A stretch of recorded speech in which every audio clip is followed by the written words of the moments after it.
So boys and girls देखिए start करें topic को। तो आज नया चैप्टर में स्टार्ट करेंगे। कॉपी में हेडिंग दीजिए स्टैंडर्ड कॉस्टिंग। स्टैंडर्ड कॉस्टिंग कितना मार्क्स का आपका एग्जाम में आएगा? तो स्टैंडर्ड कॉस्टिंग आपका एग्जाम में 20 मार्क्स का आएगा। कितना मार्क्स का बताइए? 20। तो कॉपी में लिखिए 20। मतलब अब हम लोग 60% सिलेबस की तरफ बढ़ चुके हैं। ये चैप्टर पढ़ाएंगे आपका 50 मार्क्स का सिलेबस कंप्लीट आएगा। बस अभी 30 मार्क्स का ऑलरेडी पढ़ा चुके। तो धीरे धीरे सिलेबस कंप्लीट होते जा रहा है गाइस। तो लिख दिए ना स्टैंडर्ड कॉस्टिंग कितना मार्क्स बाबू बताइए? 20। अभी 20 मार्क्स में क्वेश्चन कैसा आएगा? 5 मार्क्स का कंपलसरी थ्योरी आता है इस चैप्टर से।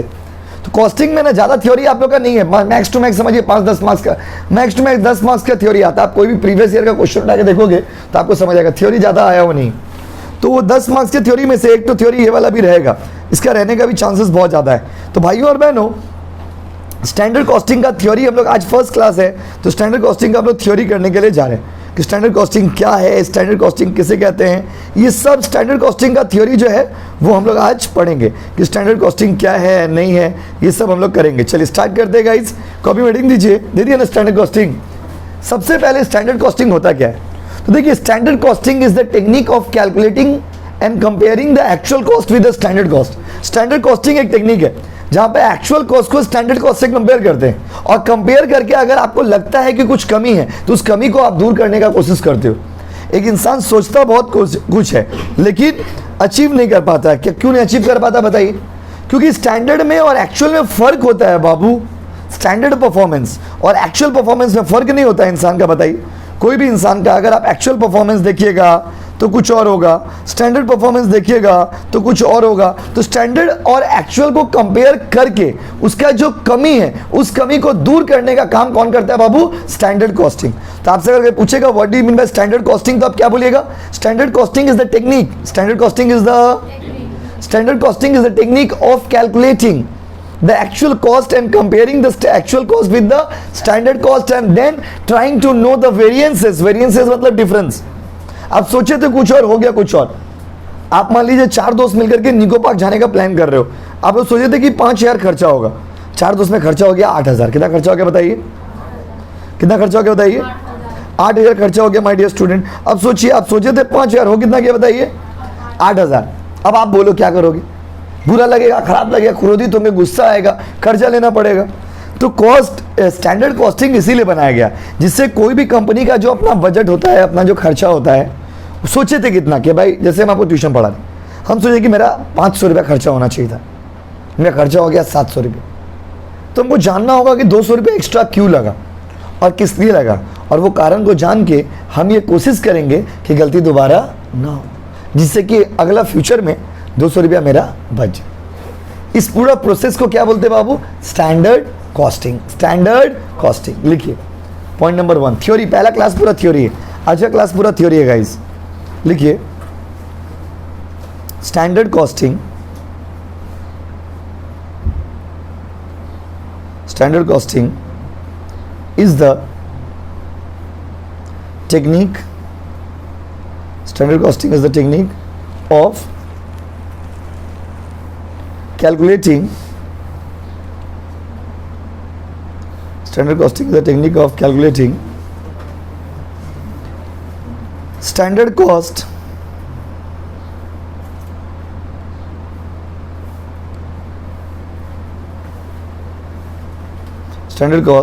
and then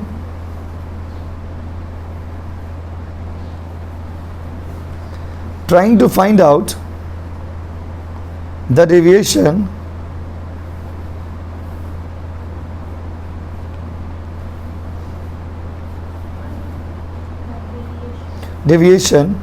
of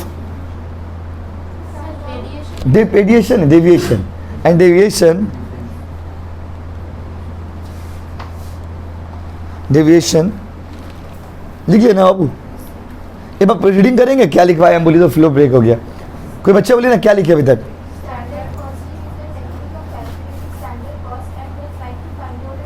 deviation of standard cost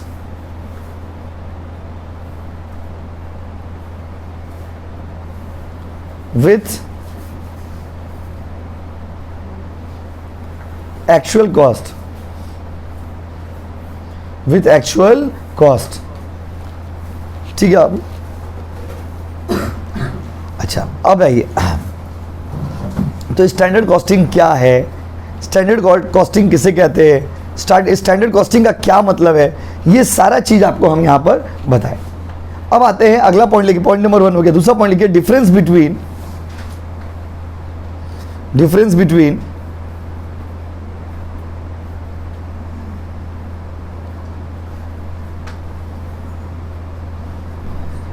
difference between standard costing and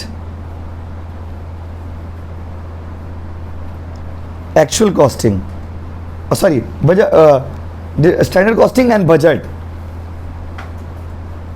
and क्या बाबू, बजट। स्टैंडर्ड कॉस्टिंग में और बजट में क्या डिफरेंस है वो हम लोग यहाँ पर डिस्कस करने के लिए जा रहे हैं कि स्टैंडर्ड कॉस्टिंग में और बजट में क्या डिफरेंस है। तो अगर आप बजट का बात करते हो तो क्या होता है और स्टैंडर्ड कॉस्टिंग क्या होता है, तो what is the difference between standard costing and budget. देखिए 2 कॉलम बनाइए, 2 कॉलम बनाइए ना प्लीज, नहीं बनाओगे, बनाओ 2 कॉलम बनाओ।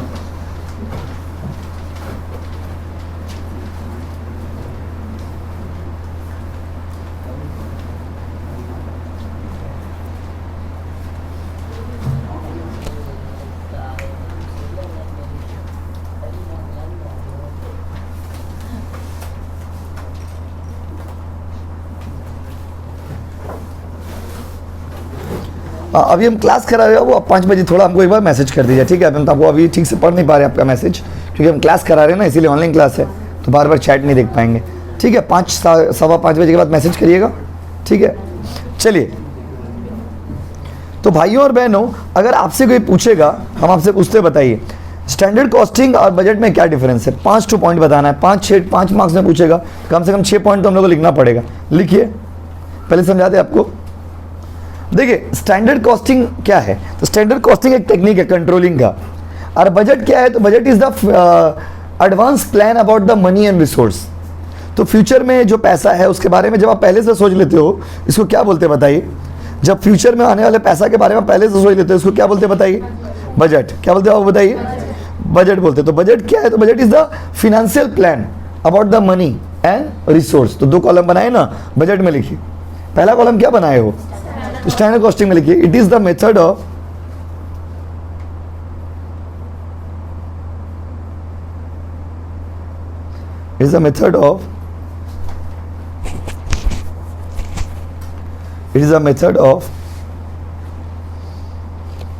controlling the cost. It is the method of controlling the cost. ये क्या है, तो ये मेथड है जहाँ पे क्या करते हैं, तो कॉस्ट को कंट्रोल करते हैं। किसको कंट्रोल करते हैं बाबू, कॉस्ट को। तो it is the method of controlling the cost. और उसमें बजट में लिखिए,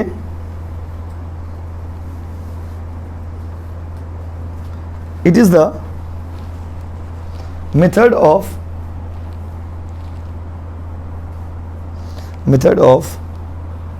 planning in advance, is the method of planning in advance about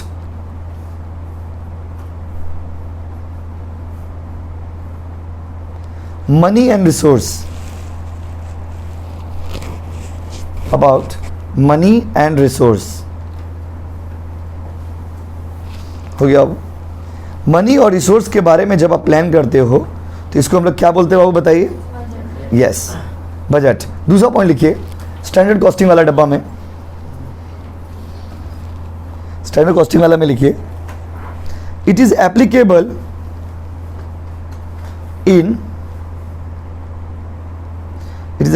in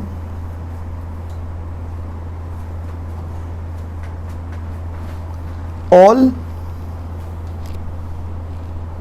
business.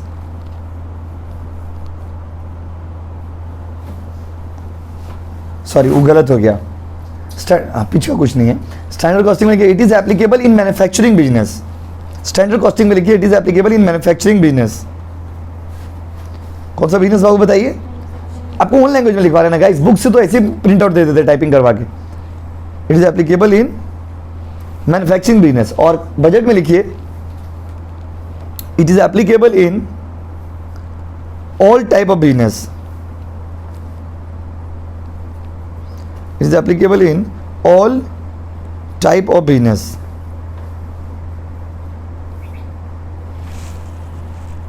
All type of business.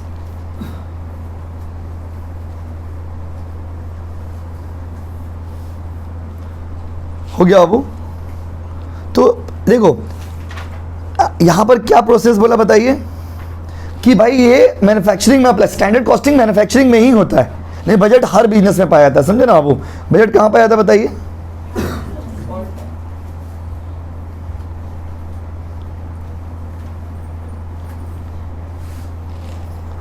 হ্যাঁ তো ওরা ওরা মার্কস দেয় না, যখন তুমি রিচেকে পেপারটা पढ़ाবে तो ওরা तो मार्क्स देवे ना, क्योंकि वो लोग का इंटीग्रिटी पे सवाल उठ जाता है ना, इसलिए।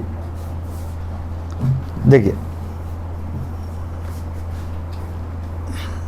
देखिए अगला पॉइंट में क्या है, देखिए कितना नंबर में थे बताइए? 3 कि 2?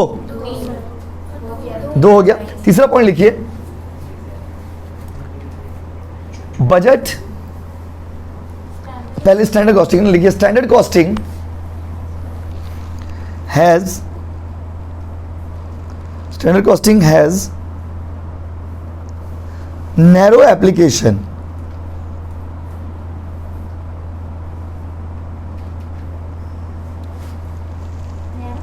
Narrow application. और बजट में लिखिए it has wide application, wide WIDE, wide application, which has wide application. समझे? तो एक का नैरो एप्लीकेशन है और एक का कैसा एप्लीकेशन है वो वाइड। कितना पॉइंट हो गया बताओ? पॉइंट नंबर 4 लिखो, standard costing, standard costing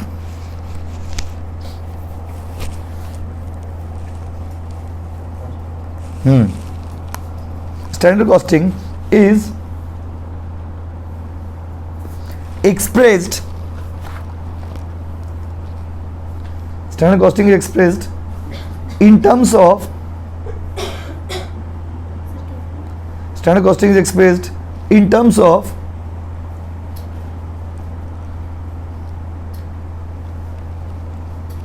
money as well as quantity।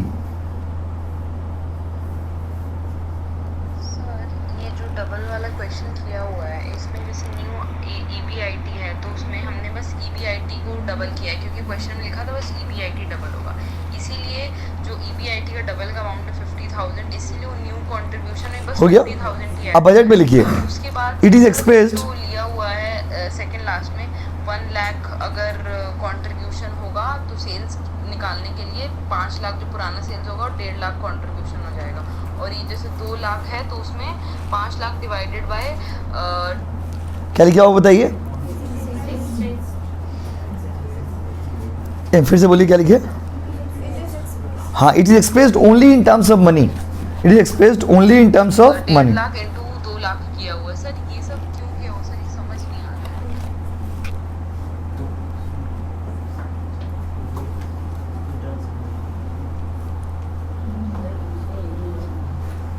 हो गया बाबू। उसके बताइए ये देखिए, स्टैंडर्ड कॉस्टिंग जब करेंगे क्वांटिटी में भी आंसर आ सकता है, अमाउंट में भी, मनी में भी आंसर आ सकता है, लेकिन बजट हमेशा पैसा के टर्म्स में ही बनता है। तो financial plan about money and resource, generally money के बारे में ही हम लोग बजट बनाते हैं, तो वो जो है मनी में एक्सप्रेस हुआ। कितना पॉइंट हो गया बताइए? 5वां पॉइंट लिखिए, standard costing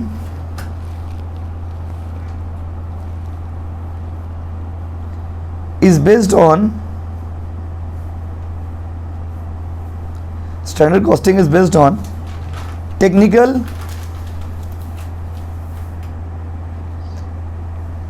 assessment, is based on technical assessment। और उसमें लिखिए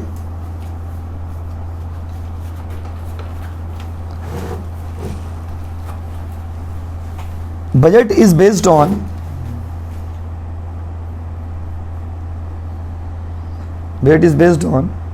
past and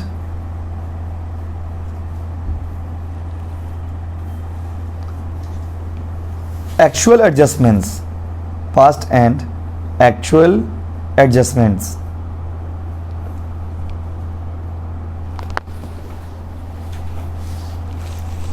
पास्ट एंड कैसा एडजस्टमेंट बाबू? Actual adjustments. कितना पॉइंट हो गया बताइए? 5 मार्क्स के लिए 5 नहीं लिखोगे, कितना लिखोगे? 6. एक पॉइंट और लिखो. यस, एडजस्टमेंट बोले थे. क्या लिखे हो आप? टेक्निकल क्या लिखाए थे? असेसमेंट के एडजस्टमेंट? दोनों का मीनिंग सेम ही है. इसमें एडजस्टमेंट लिखवाए, उसमें असेसमेंट लिखवाए, राइट? उसके बाद आइए अगला पॉइंट लिखिए. स्टैंडर्ड कॉस्टिंग में लिखिए, it is the technique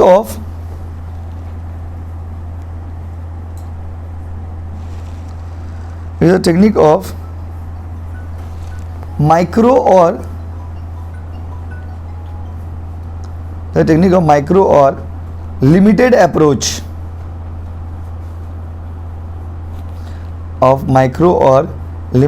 approach उसका दाइए. उसमें लिखिए it is a macro. Budget में लिखिए it is a macro approach. कैसा अप्रोच बोलिए? मैक्रो. एक माइक्रो है और एक कौन सा अप्रोच है? वो मैक्रो. स्टैंडर्ड कॉस्टिंग माइक्रो मतलब छोटा अप्रोच है. और वो कैसा अप्रोच है बताइए? यस, वो एक बड़ा अप्रोच है. कितना पॉइंट हो गया बताइएगा? 6 पॉइंट हो गया. नेक्स्ट चलिए, ये टॉपिक कवर, 2 टॉपिक कवर हो गया. तीसरा टॉपिक लिखिए एडवांटेज. अच्छा सॉरी, तीसरा टॉपिक लिखिए स्टेप्स और process of standard costing. Heading दीजिए, स्टेप्स ऑफ और process of standard costing. Steps और process of standard costing.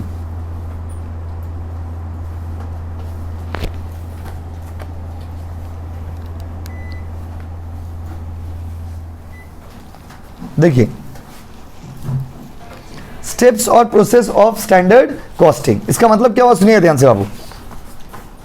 Standard costing का क्या क्या स्टेप है? तो कुछ गिना चुना स्टेप है जो बोल रहे, सुनिएगा ध्यान से. 5 स्टेप होता है इसमें. कितना स्टेप होता है बाबू? 5. सबसे पहले हम लोग स्टैंडर्ड कॉस्ट डिटरमाइन करते हैं, फिर हम लोग एक्चुअल कॉस्ट डिटरमाइन करते हैं, फिर हम लोग स्टैंडर्ड कॉस्ट को एक्चुअल कॉस्ट से कंपेयर करते हैं, और कंपेयर करके एक वेरिएंस निकलता है, और वेरिएंस जो निकलता है उसको हम लोग कंट्रोलिंग करने का कोशिश करते हैं. तो स्टैंडर्ड कॉस्टिंग का कितना स्टेप है बताइए? 5. कितना स्टेप है बोलिए? बोलिए ना. तो आपसे फीचर्स पूछेगा तो 5 लिख देना, प्रोसेस पूछेगा तो 5 लिख देना, स्टेप पूछेगा तो भी 5 लिख देना. क्या क्या 5 स्टेप है? पहला, डिटर्मिनेशन ऑफ स्टैंडर्ड, अभी मत लिखिए, लिखवाएंगे आपको. दूसरा, डिटर्मिनेशन ऑफ एक्चुअल कॉस्ट. तीसरा, comparison of actual cost with the standard cost. चौथा, डिटर्मिनेशन ऑफ वेरिएंसेस. वेरिएंसेस मतलब कमी. और पांचवा, अगर कुछ कमी है तो उसको दूर करना, मतलब कंट्रोलिंग टेक्निक को अडॉप्ट करना, गलती को सुधारना. तो 5 स्टेप में स्टैंडर्ड कॉस्टिंग निकालते हैं. पहले आप क्या सोचोगे कि मेरा कितना खर्चा होने वाला है, फिर आप क्या देखोगे? मेरा कितना खर्चा हो गया. फिर आप क्या करोगे? दोनों को कंपेयर करोगे, कंपेयर करके देखोगे कि दोनों में क्या कमी है, और अगर कुछ कमी है तो क्यों है. उस कमी को जान के you will try to rectify these mistakes.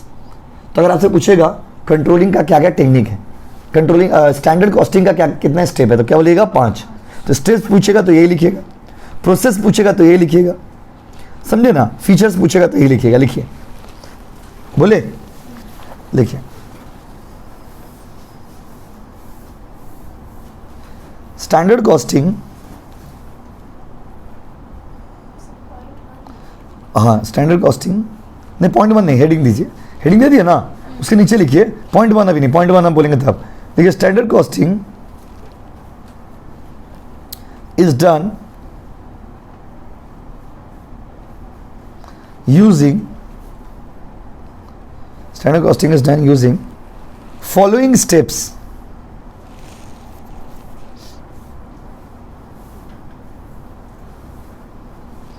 Following steps हो गया. पॉइंट नंबर 1 लिखिए, डिटर्मिनेशन ऑफ, पॉइंट नंबर 1 लिखिए, डिटर्मिनेशन ऑफ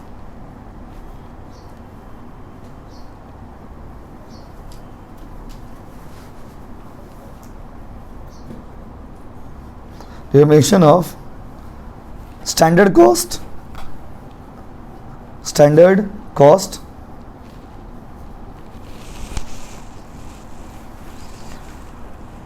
उसका लिखिए point number 2, determination of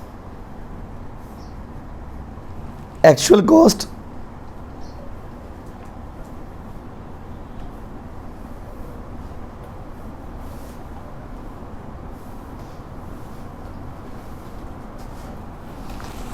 determination of actual cost, उसका लिखिए कंपैरिजन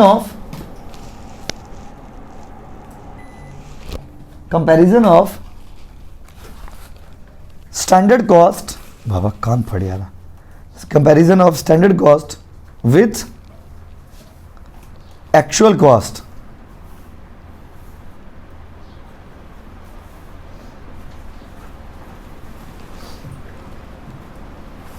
हो गया बच्चों, comparison of standard cost with क्या बाबू, actual cost.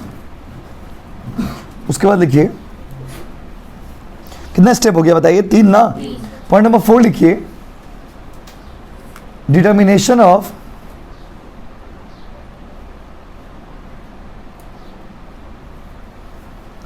Variances, determination of variances, variances लिखे VARIANCES, वेरिएंसेस। उसका लिखिए डिटर्मिनेशन ऑफ वेरिएंसेस, और लास्ट पॉइंट लिखिए correction of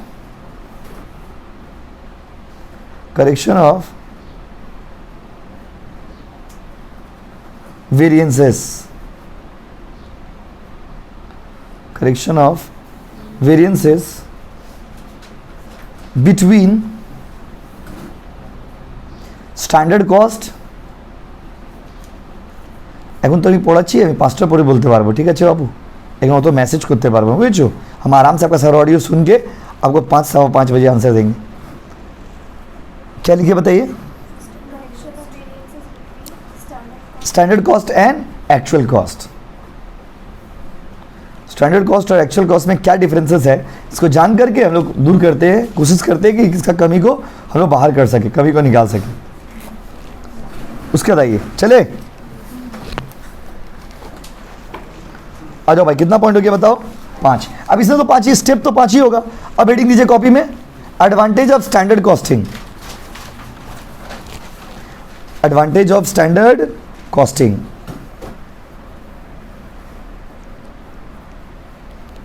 advantage of standard costing,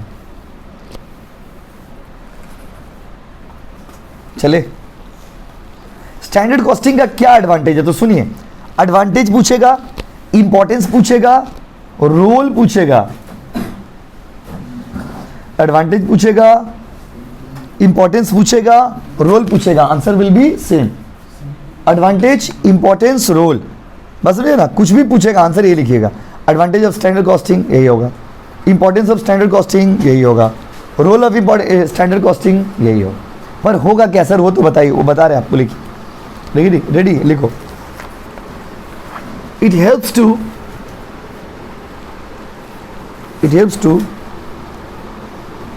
reduce the cost,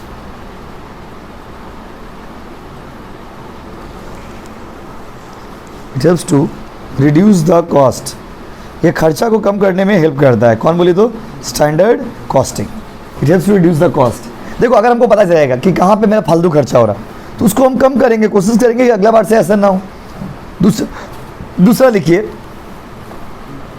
it helps to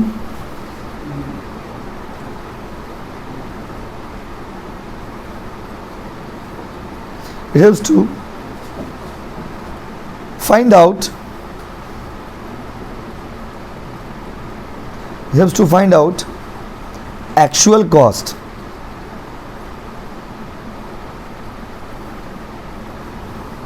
helps to find out actual cost।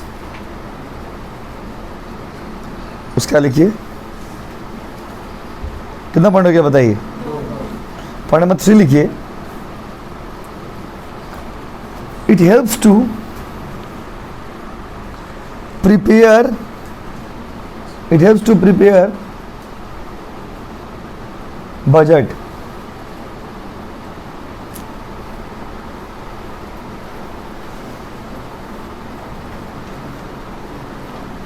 क्या लिखा हुआ बताइए?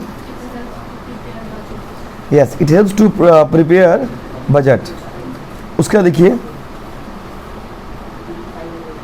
Point number कितना होगा बताइए? पॉइंट नंबर 4 लिखिए. 4 लिखेंगे ना? लिखिए standard costing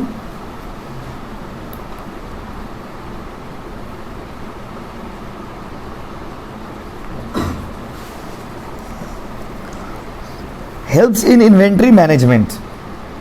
standard costing helps in कौन सा management Babu? Inventory management.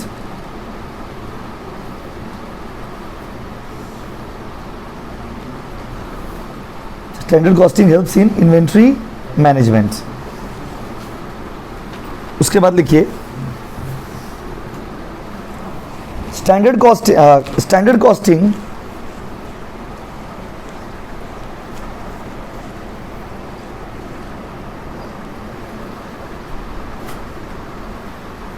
helps in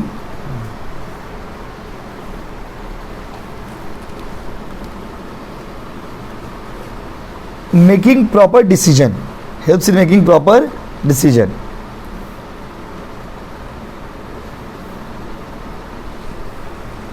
proper decision लेने में भी ये हेल्प करता है कि क्या सही डिसीजन है, क्या सही डिसीजन नहीं. डिसीजन लेने में भी ये हेल्प करता है. कितना पॉइंट हो गया बताइए? एक पॉइंट और लिखिए. Standard costing helps to determine standard costing helps to determine the selling price.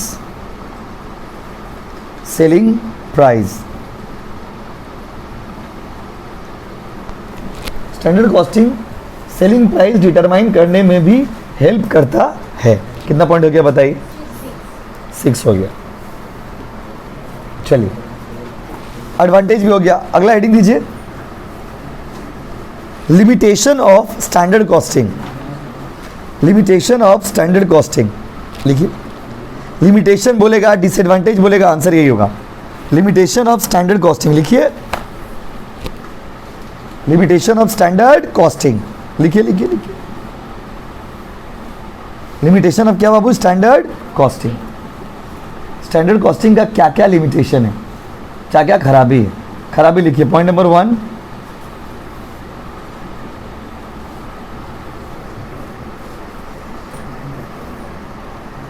Point number 1,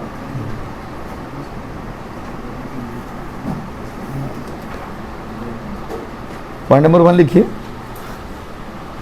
it is costly. बहुत महंगा चीज है. अब इसको एक्सपर्ट लोग करते हैं ना, इसीलिए महंगा होता है. उसका लिखिए इट इज, हाँ, इट इज टाइम कंज्यूमिंग. बहुत टाइम ले लेता है ये, बहुत. इट इज क्या बाबू? Time consuming. तीसरा लिखिए it is suitable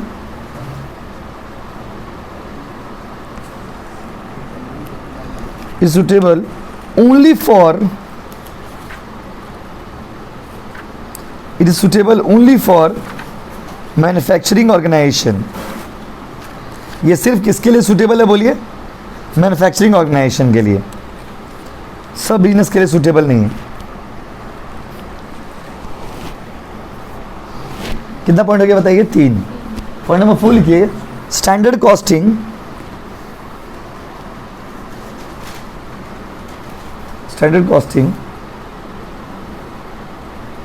is failed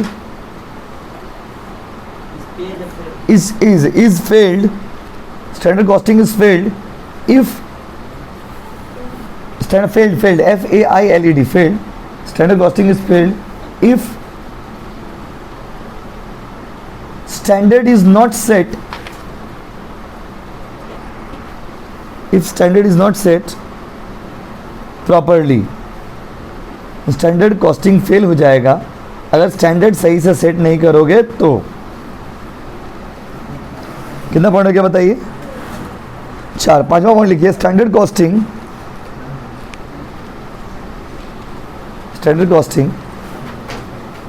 does not work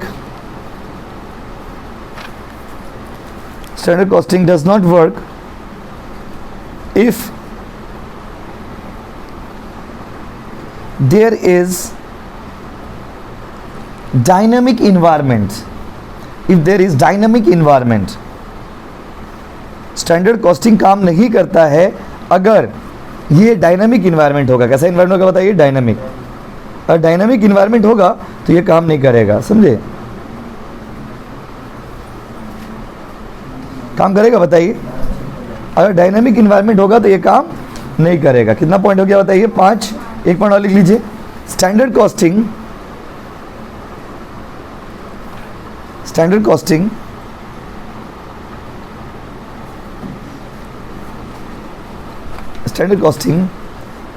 is suitable for large organization.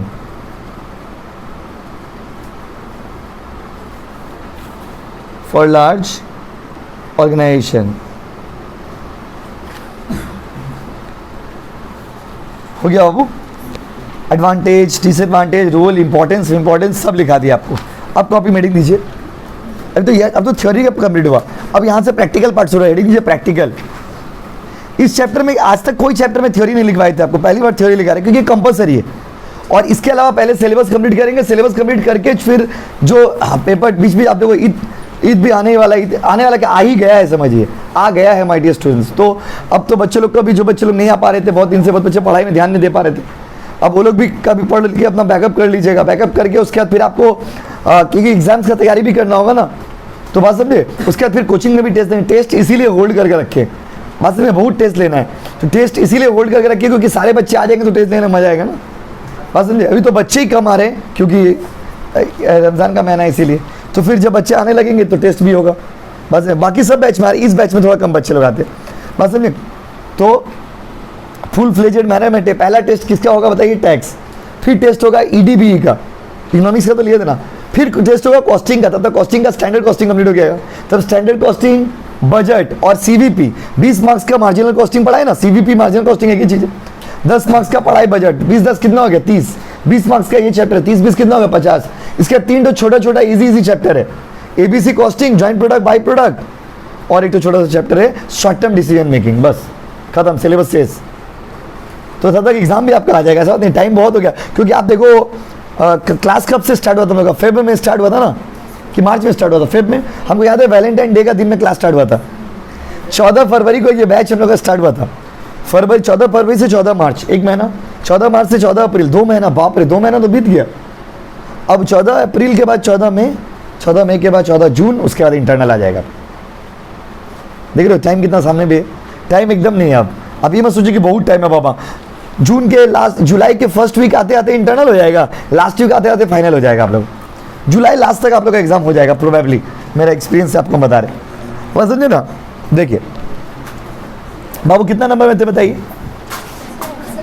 अच्छा, सम्स की बात करें, करंट देखो 3 तरह का बाबू आपको वेरिएंस निकालना सीखना है यहाँ पे। एक है आपको मटेरियल वेरिएंस निकालना है, एक लेबर वेरिएंस निकालना है, और एक ओवरहेड वेरिएंस। बट हम लोग का सीयू का सिलेबस में, यूनिवर्सिटी ऑफ कैलकाटा के हिसाब से मटेरियल वेरिएंस और लेबर वेरिएंस ही आपको पढ़ना है। आप लोग के सिलेबस के हिसाब से मटेरियल वेरिएंस और लेबर वेरिएंस पढ़ना है। ओवरहेड वेरिएंस का ओनली कॉन्सेप्ट, मतलब एक बार खाली जान लेना बस।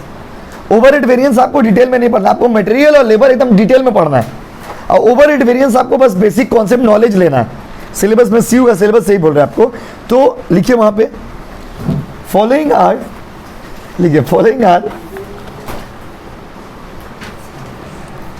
प्रैक्टिकल लिखिए following are the different types of variances. Following are the different types of variances. Point number 1. Point number कितना बाबू बोलिए?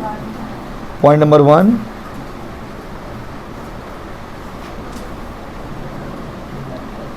Material variance, material variance. Point number 2, labour variance.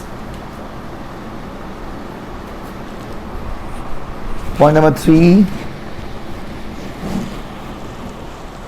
Overhead variance, overhead variance बगल में लिख दीजिए concept only. Overhead variance का सिर्फ क्या पढ़ना है बाबू? कॉन्सेप्ट। क्या पढ़ना है बताइए ना? कॉन्सेप्ट। अच्छा हो गया। कुछ कुछ वर्ड है, कुछ कुछ कोड लैंग्वेज है जो आप लोग अगला दिन सम्स में यूज करेंगे, जो आपको मैं बता रहा हूं, लिखते जाइए। एस क्यू कैपिटल में लिखिए, एस क्यू, यस, ये सब सम्स का पार्ट है। एस क्यू माने की बोलो? Standard quantity. वहां पे लिखिए स्टैंडर्ड क्वांटिटी, लिखिए। जब हम अगला दिन बोलेंगे एस क्यू तो आप समझ आना स्टैंडर्ड क्वांटिटी का बात हो रहा है। ये ना कोड भाषा है, सिर्फ हम और आप जानेंगे और कोई नहीं। उसका दूसरा लिखिए ए क्यू। ए क्यू मतलब क्या बोलिए? Actual quantity. ऐसे थोड़ी ना आप लोग सेकेंड ईयर में आ गए, जीनियस हो भाई, जीनियस। उसका लिखिए एसपी। एसपी मतलब नहीं, स्टैंडर्ड प्राइस। सेलिंग प्राइस कहां से आएगा बाबू? Standard price.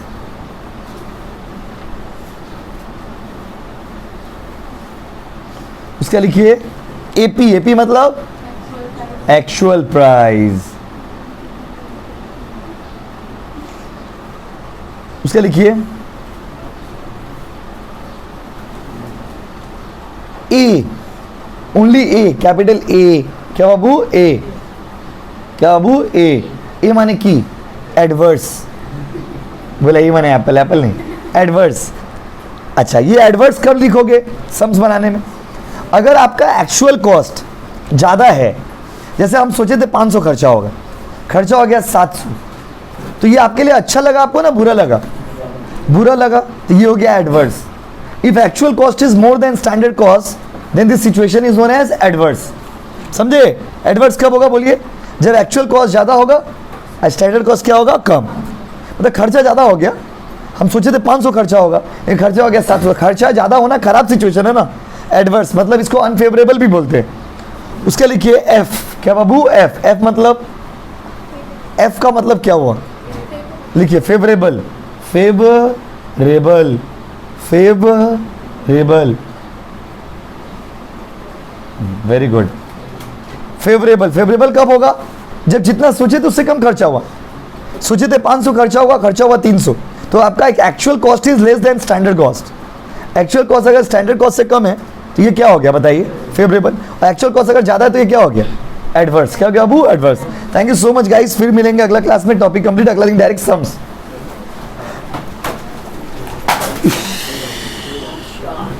ठीक है, मोबाइल नहीं गिरा।